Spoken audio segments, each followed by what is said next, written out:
Thanks, Nick.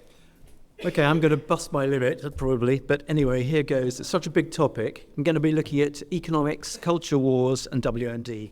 So there's an argument for saying that the West has always been in turmoil, and I well remember cups of tea going flying when a rocket aimed at us in the embassy in Baghdad in 2007 caused cups of tea and cucumber sandwiches to go flying.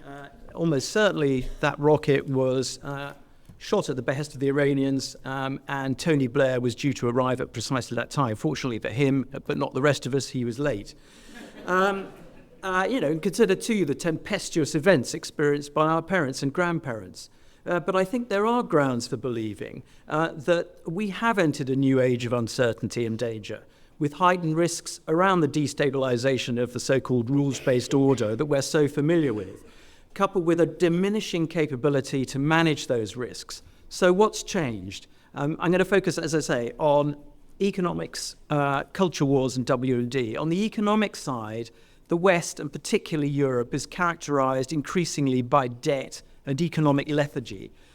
While China has deep-seated economic problems of its own, recent decades have seen a decisive shift eastwards, in my view, in the balance of global economic power. And economic power delivers diplomatic and military power.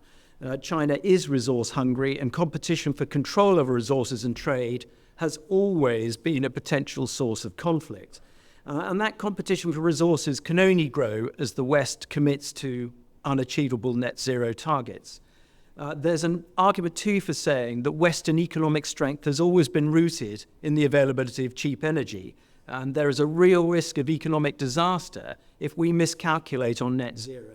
And those who are not our friends will take advantage of that. China's 9-dash line in the South China Sea is punchy, but unlikely to trigger any dramatic escalation in the short to medium term. Taiwan is different. I mean, it's totemic for Beijing. A formal declaration of independence by Taiwan could trigger an invasion, but the position, I think, is likely to remain ambiguous. For all the talk of mounting an invasion of Taiwan would be a formidable proposition, but that hasn't stopped China staging a series of intimidating war games, including in the past few days. And if Taiwan were invaded, there is a real risk that the US would be drawn in. China will, I guess, be looking quite carefully at how Russia fares in Ukraine. And speaking of Ukraine, I think Russia thought that it had Europe, and particularly Germany, on the economic gas hook in early 2022. The muted response post-2014 to the taking of Crimea and the majority of the Donbass also provided confidence to Moscow, so they attacked. The EU's initial response was weak. Arguably, it was the UK's swift provision of NLAW anti-tank capability and other support that averted an early total Ukrainian defeat. Providing military and civil aid to Ukraine is expensive, but what would be the economic, political, and social price if the West abandoned Ukraine to its fate? Culture wars. I mean, history is littered with examples of the terrible things that can happen when bad people take over. So, and I agree with Bill on this, to prevail, liberal democracies need not just economic power, but also self-belief, belief in what they stand for.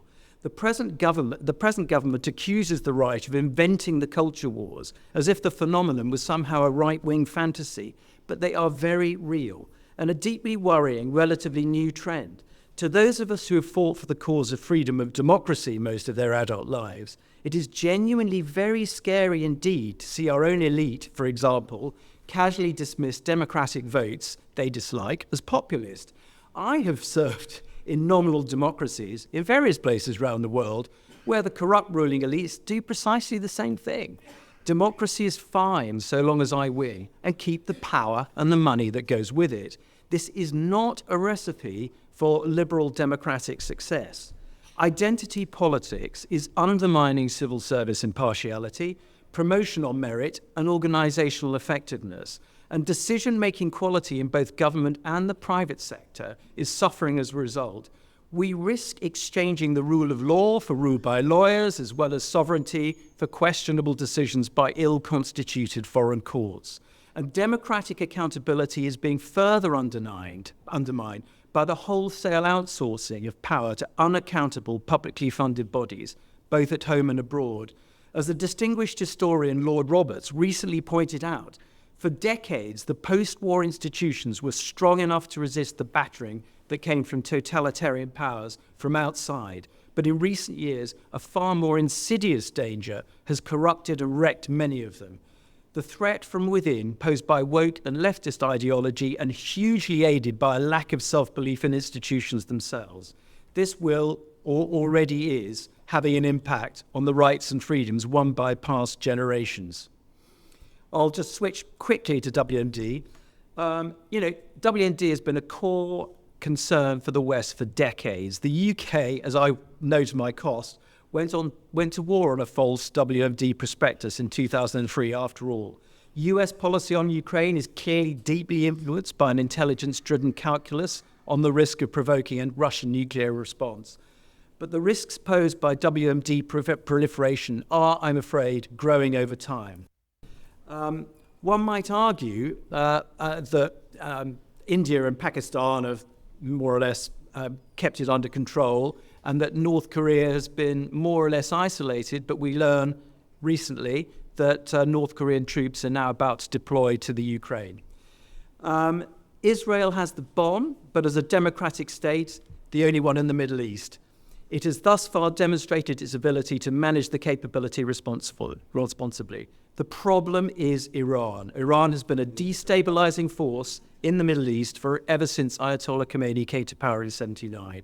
So Israel is fighting a completely legitimate war of self-defense. Okay, we'll have to leave it. Okay. Sir. Yeah, very good.